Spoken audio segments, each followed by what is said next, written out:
We're Galvanist. This is the Gallatin Underground.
That was awesome. Hell yeah.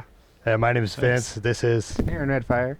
And today we're on the Gallatin Underground show with our friends Galvanist. So we'd like to welcome them onto our show. And if we could introduce the band, that would be great. Starting with... Micah. Ho-hoo!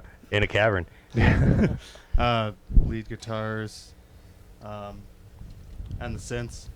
But I'm not playing that right now because I'm a cheater. Oh. Yeah. That's coming okay. out backing tracks. It's kind of hard to play guitar and the synth at the exact same time. It is. Unless you had 4 arms. Yeah. Yeah, what do they call that creature? A Hindu deity. Hindu deity. Yeah. Okay. Hey man, plenty of people are ripping guitar in their feet, so you just got to get it on the synth and we'll be set. And what was your name? My name is Christopher Navarro. I am the drummer and primary lyricist for Galvanist. Hell yeah. And on the bass we've got... My name's Seth Francis. Awesome. And on the other guitar... I'm Tanner Earhart, and I also do vocals. Cool. Micah, what kind of guitar are you playing there? It's a Reverend Descent baritone. Oh, baritone guitar. Yeah. Nice. And it's actually, I'm not using humbuckers, which would be the, you'd think you'd use those playing in a metal band. But these are actually P90s in the shape of a humbucker, but they work really well. I played in other metal bands with P90s, and these are way better. Cool. Way hotter. Cool. Chris, what you want to tell us about your kit a little bit? Absolutely. I'm really fortunate to have Shiloh lending me his Pisces, but I tend to really prefer Pisces right now. So I have the Pisces 20-inch Crash 2002 and then the Power Crash, Pisces Rude Nova China. And then we're utilizing a Sabian hand-hammered. The one that I have is a dry heavy, so it doesn't give enough wash, especially in the slower sections of the song. On the kit here, I have a bit of a hybrid. I'm utilizing my Stage Custom Yamaha, which I got when I think I was like 6 years old. So this bad boy's with me for a long time. A pork pie here, and then this kit was also Shiloh's that Tanner recently purchased. Cool. And its make, I don't know. I believe it's a custom build. It's as Curse well. Drums. Oh, was out that of sir? Portland. Curse Drums. Awesome. Cursed Portland. drums. And then a Mino Classics 14-inch medium hi-hat on top, and then a dry heavy Pisces hi-hat on the bottom, because I broke each other of those two sets, and then I put them crazy. together. I thought it sounded gross, and I was kind of into it. That's Yeah. cool. And I forgot to mention this cabinet here. Yeah, let's That's a hear about your custom- cabinet and the pedal board, too. Custom Atlas 4x12 cabinet with Celestian V30s and Ted Weber Silverwolves, and they're made by Petrus from the band Velnius. They're made in Boulder. Oh, cool. They're really good, super solid, and they're thicker than a lot of cabs I've seen, like front to back. They're Gotcha. They're like this. Yeah. And what are you running on the pedal board there? The Steve A Vai. lot of Bad Horsey Wah by Morley. Yeah. And then there's this Black Hawk Amplifiers Sauron pedal, and that's a boutique guy out of Oregon. And this has 2 distortions. It's HM2 and I think so it's the heavy metal 2, and then also the metal zone, I think. You got a Metal metal zone. zone on there? They're both in the same pedal, so you stack them. Oh. Okay. Like the So it most, comes like- in built in with the metal zone. Yeah, these are this is just a clone of those Gotcha. Oh, pedals, okay. but they're in the same pedal, and so you're just like stacking Two different two different pedals in kind of one. like chainsaw distortion Crazy. pedals, and then there's a Teisco boost. I just use that to boost the signal clean for certain leads, and then there's the Depths chorus and the AMA. I don't know. There's an AMA reverb. I can't remember what it's called, but there's an anatomical heart on the artwork, and it also has a bit crusher built in. So that a sounds lot nice. of different sound effects. Yeah. Cool. yeah, and then there's the kilobyte lo-fi delay, and then the Strymon Big Sky reverb. That's where you get that huge sound from. Yeah. Yeah. Real quick, do you mind if you take the drinks off the sub there? Oh yeah. Thanks. What the fuck, Micah? I'll cut this little piece. Thanks, guys. That's okay. Cool. And then on the bass, we've got. Oh, Um, sorry. Jesus Christ. Let's just start that over because I gotta go cut that anyway. Yeah. So Seth, you want to tell us about what you're playing out of and the cabinet? Yeah, and sure. stuff? Cool. So I've only been playing bass for a couple of years, so I mean, none of this stuff back here is mine. But I'm playing a Ibanez 5-string fretless bass, Oh, cool. which it was pretty hard to learn, but once I got the hang of it, it's been pretty fun. Yeah, I recently upgraded to a 5-string in the last couple of years, and it was, I mean, it's the same thing, but you got to add a whole extra set of string, you know, and it's like, okay. Yeah, and You kind of want to relearn all your songs to you take advantage of it too. well, it's like having it in just drop A from the bottom, but then in standard with the top 4, so I didn't really have to relearn much, but Oh, you're playing in drop A tuning? yeah. Oh, cool. Nice. I feel like not having frets on a bass, like I've tried playing his fretless bass before, and it's I don't know, I can't do it. It's like an extra level of hard. It's super hard. It took me like an entire year of playing every day to get the intonation right, which is just a whole battle in itself of Oh, yeah. just playing everything in tune. So I just faked it by pulling all the time, and that's probably not a good tactic. yeah, that's definitely a trick you can use in a pinch. But you shouldn't be doing it for every note. Cool. What about you, Tanner? What you rocking there? I'm literally using the same exact guitar as Micah, only in a black color, so that's cool. I'm running it through my Science Decolonizer amp. It's probably the coolest thing I've ever purchased, honestly. I'll never get rid of that thing. Pedal-wise, I've got the Fuzzlord Doom Screamer, and then I'm running 2 HM2 clones. I've got the Doom Saw from Does It Doom, and the Worm Distortion from KMA Machines. And then I use the Afterneath from Earthquaker Devices for my reverb. I use the Somersault and the Kilobyte from Caroline. Cool. All pretty dope effects pedals. I gotta say, like, Earthquaker makes some pretty fucking good pedals. They for do. Sure. Yeah. You guys gotta try this Doom Saw at some point. It's Why they fucking call rad. it the Doom Saw? Because it's literally, it's like so you know the HM2? Mhm. It's basically, again, like a fully cranked clone of that, and there's only one knob on it, and it's just fucking volume. I love those pedals that only have shreds, one dude. knob. I just got it, so it's been my, like, baby lately. Gotcha. Hell yeah. Well, so you guys have been in a band for how many years now? 2? 2 Yeah, years? I believe we Micah started. and I started Galvanist, Yeah. like maybe. 7 years ago, and it just kind of was never really going anywhere. I started on drums, and then We didn't have any of these songs at that time either. Yeah. It was like a crust. yeah, crust it kinda just kind of grindcore. formed, and Yeah. eventually we got the bright idea to finally talk to Chris. And as soon as we got Chris in this, it was fucking takeoff, which was rad. But, you know, it's really hard to get a nice doomy band going without a decent bass player, and Seth stepped it up and added a lot of dynamic to it. So Cool.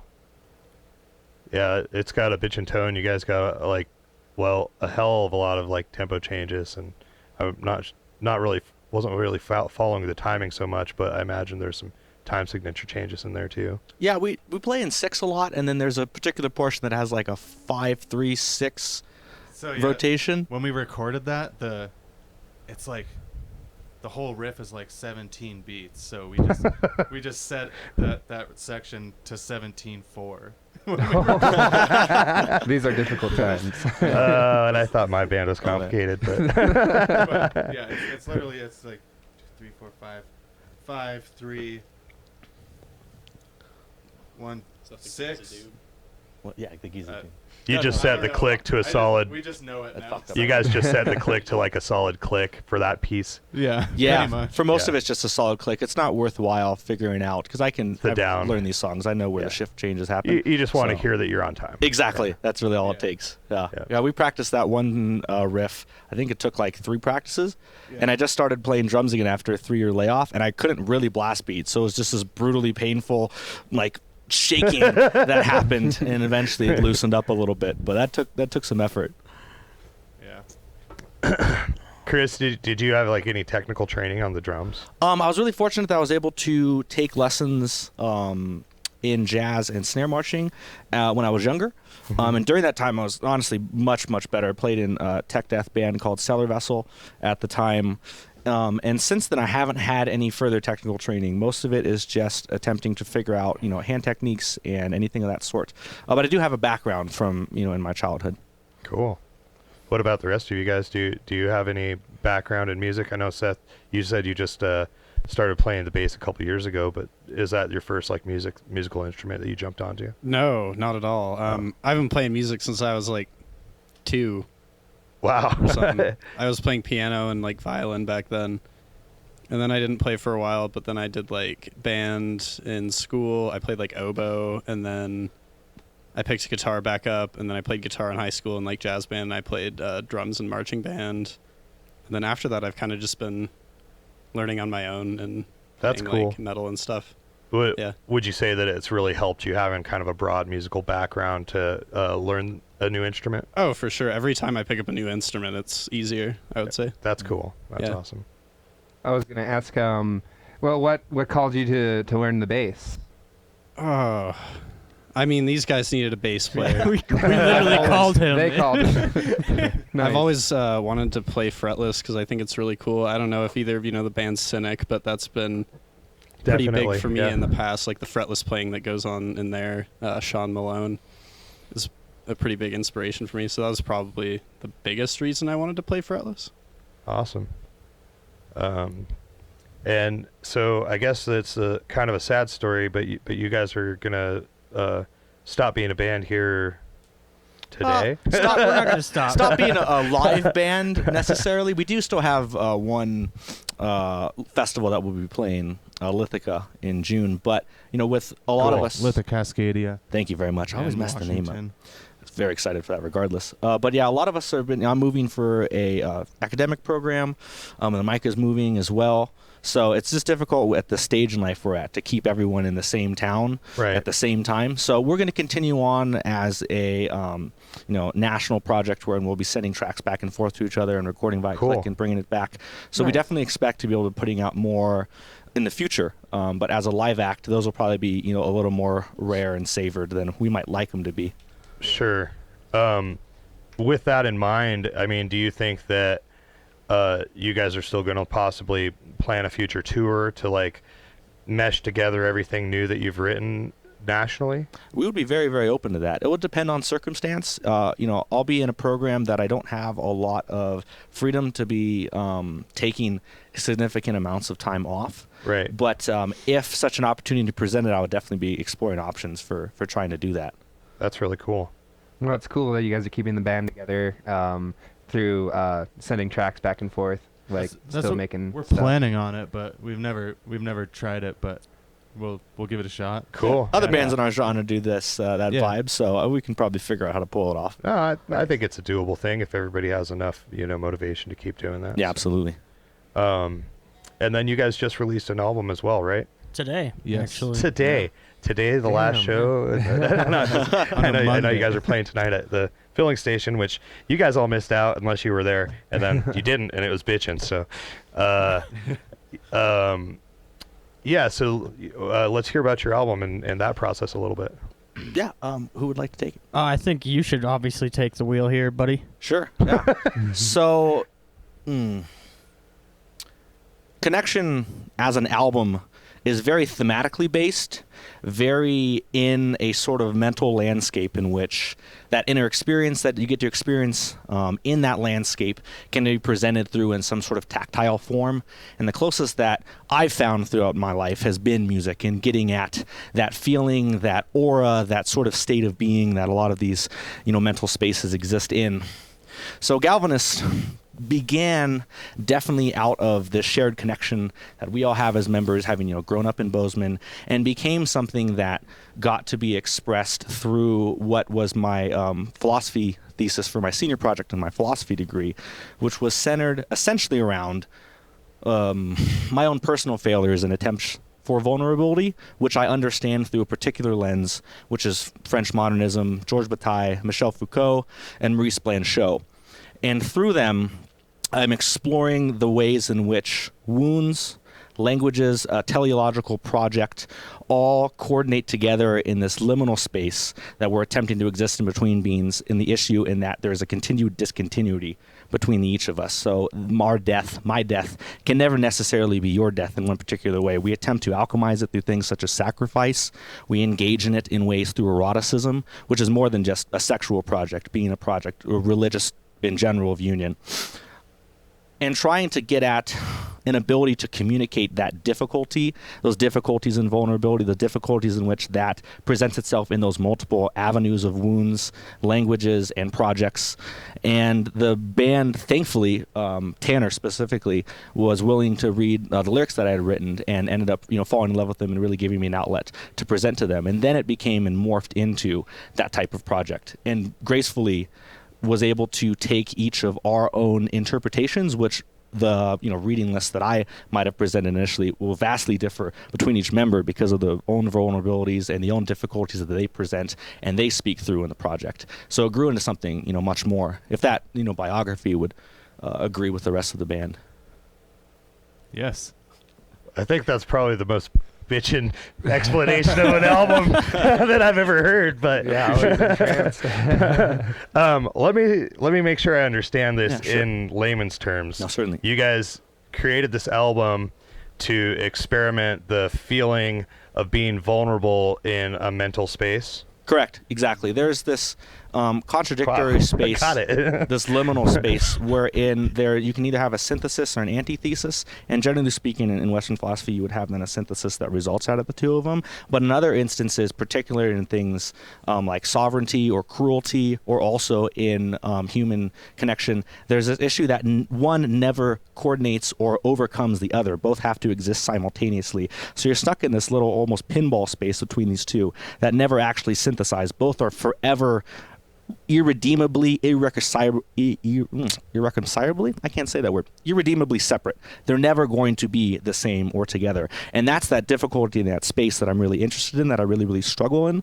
And that's what we got to attempt to bring together and present through the album. Maybe in a broader spectrum, the fine line of walking good and evil, or the devil and angel on your shoulder. I think that can play into it. I am more interested in contradictions than dualisms. So good and evil can stand separate towards each other. Okay. I want them to be blended in some particular way. And I think that, within general speaking in existences they do.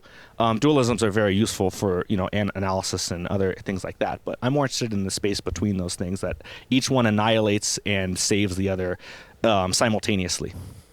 Interesting. Yeah, I would say that, to add to that, kind of how I think about it is that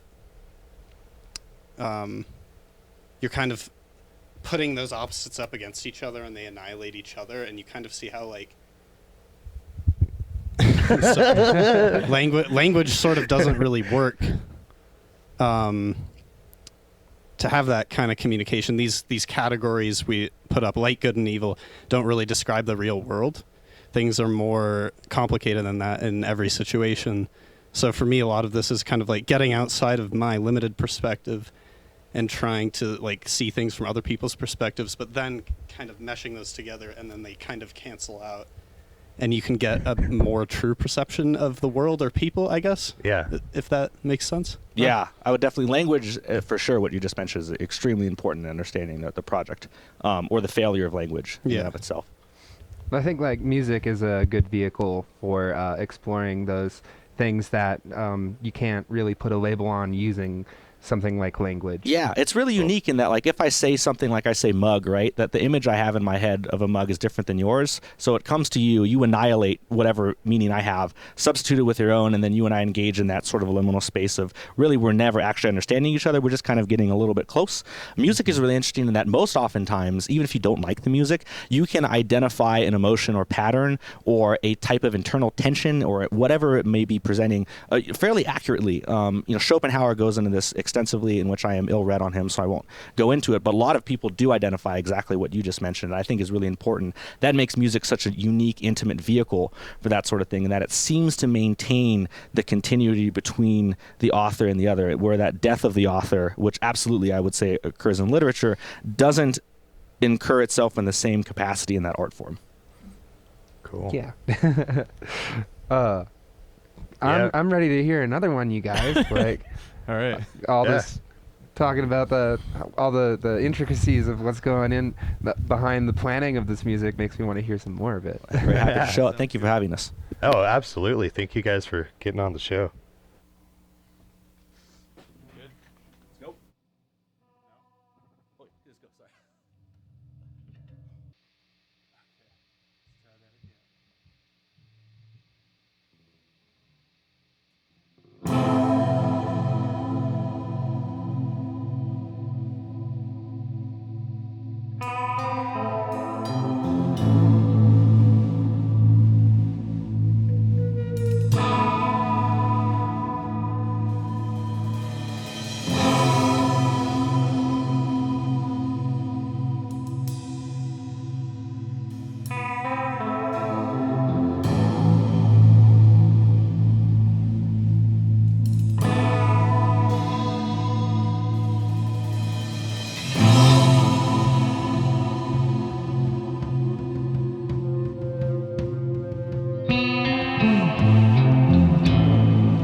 And it's like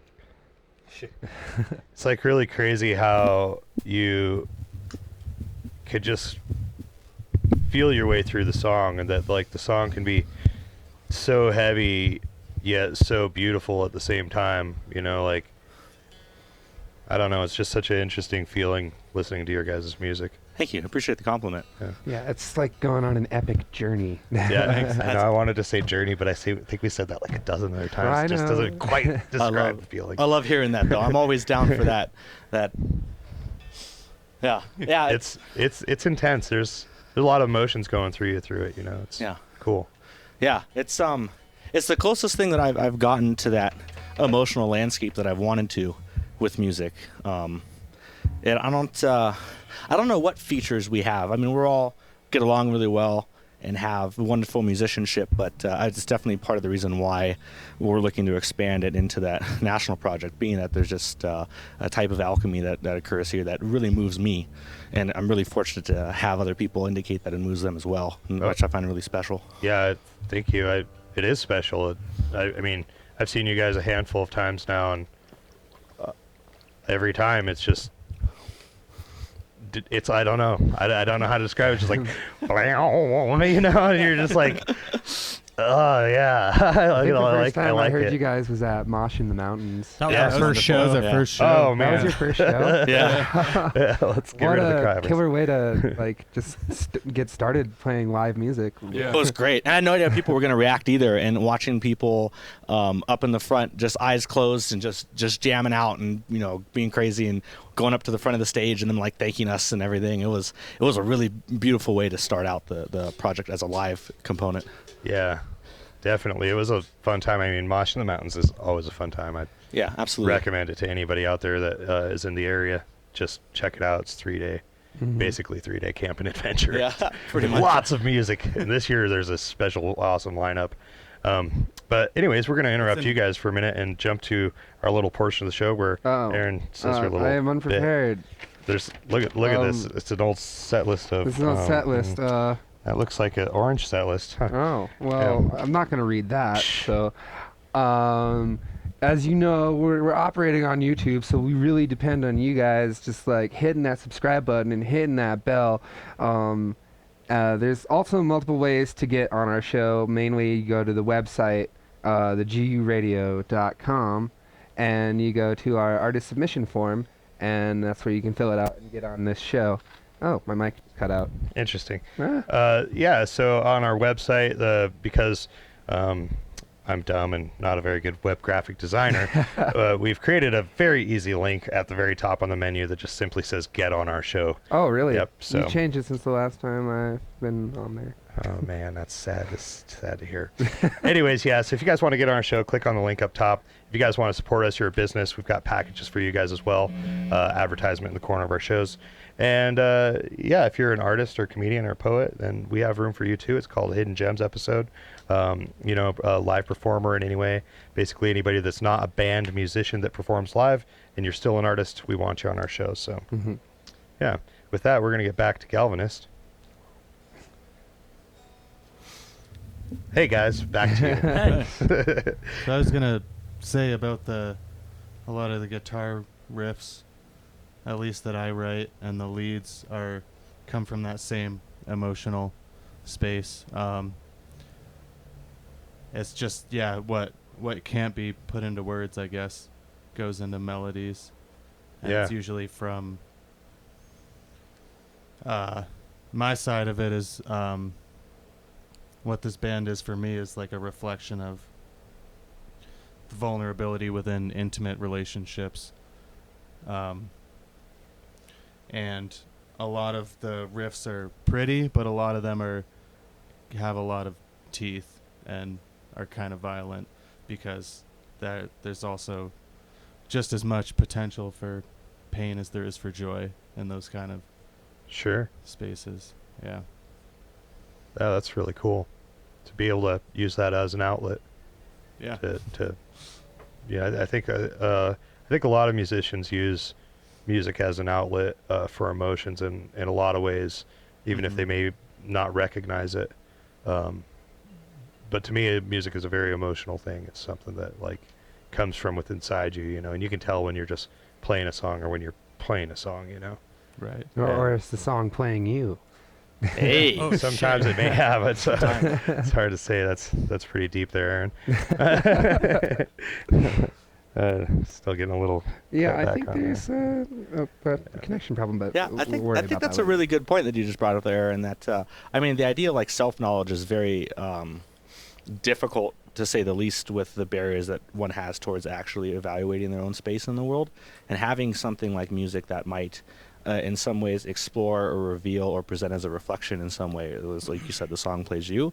I think is one of the really valuable components about music. That happened with my lyrics. I wrote them a while back, and I didn't fully grasp what I was trying to get at. I remember what it felt like to write them and what it feels like to say it, but actually articulating the language itself got revealed through the project. So I experienced that in and of itself. So I think that's a great point. It's really powerful when you allow music to just kind of like be channeled through you, like you are actually the instrument, and like the song is like being birthed into the universe through your actions. And like when I can tap into that mode, when I'm like truly in flow with the music, that's the kind of vibe I get from you guys, is that you get like truly in flow with it. And yeah. I think our band sigil speaks to that, Micah. If you could elaborate on tell us about some of sigil. that alchemic process. Tanner and I designed it. I just drew the thing. Oh, we were coming up with the concept together. We were like, so that's we were looking at old medieval alchemical symbols, and there are 4 on that. And basically, the theme behind it, or the purpose of it, is to encourage the harmonization between the spiritual, higher nature of man, as well as his physical animal instinct. So you said Yeah. it's comprised of like 4 different alchemical symbols. yeah. Can you tell me more about which ones that it's derived from? The bottom, that little moon shape with the small triangle in it, is the fires of circulation. So that's like heating from below. And then there's like a line with 2 crosses through it, and then a upside down triangle. That's actually the symbol for phosphorus flipped upside down. And phosphorus they used to symbolize the spiritual light within humanity. I did not know within that. a human being. And so it's upside down, so it's like the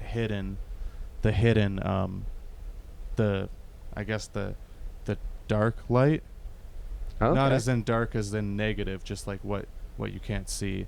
And then the kind of there's a circle and like a key almost. Yeah, there's like a key shape.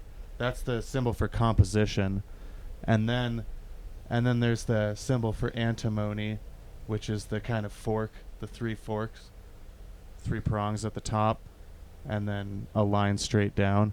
That's antimony. It's a metal, but they use that to symbolize the animal nature within human. Wow, I mean, it sounds like you guys put a lot of thought into the imagery of that particular the whole project, really. thing. Yeah, and well, that's just amazing. I actually don't you have a tattoo of that symbol on you?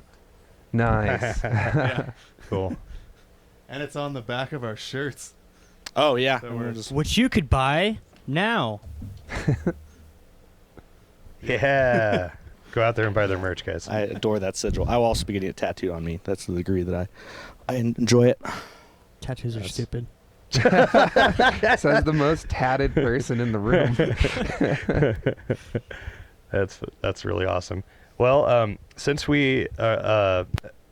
you guys have such long songs, this is the part of the show where we do the thank yous and goodbyes, and then so you guys could each shout out to everybody that has inspired you along the way and helped you through your musical career or just in life in general. and then we'll hear your guys' last song and wrap up the show. Yeah. I'd like to thank my wife, Mm. Miranda, first and foremost. She's definitely the rock behind why I'm here right now. And my 3 kids, Genevieve, Zeppelin, and Aiden.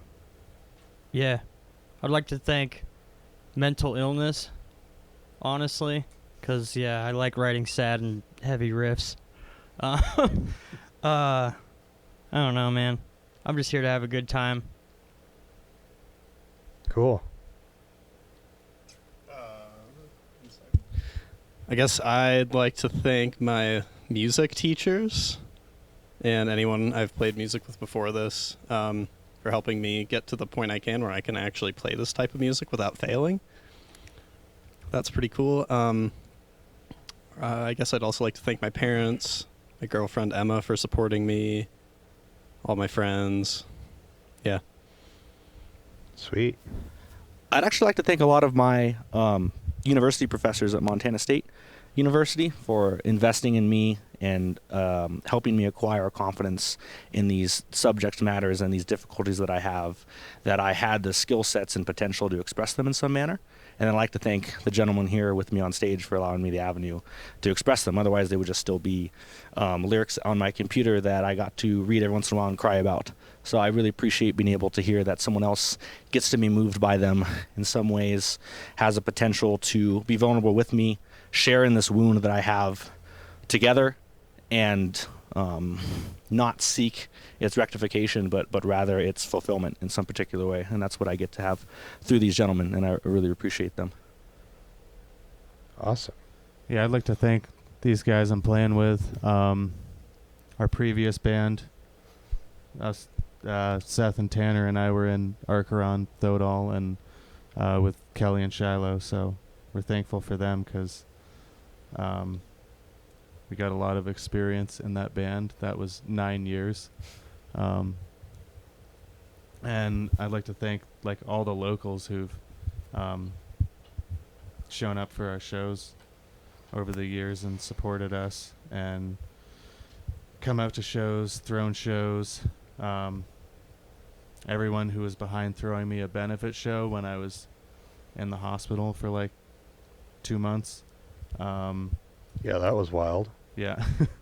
My parents have always supported my music. Yeah, like our local friends, Matt, Charlie, Sam, Absolutely. all them who are like always setting up shows, getting a hold of the touring bands. And yeah, I guess all my ex-girlfriends too. We're not together, but they supported me. They still support me in my music, and that's pretty awesome. That's And rad. thank you guys too again for having us. Absolutely. You guys Of are doing a course. fucking Absolutely. pretty dope thing here. Like Thank you. this setup Thanks, is guys. rad. Yeah. Yeah, it'd be beautiful to get to look back on as age sets and dwindles. Yeah, that's kind of part of why we do this is to capture this little moment in time that we are living through right now. So, and with that, we'll listen to your guys' last song here and All right, call this it a is show. about the length of the previous two combined. So, Nice. should we make sure that?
Well, thank you guys for tuning in. This was Galvanist.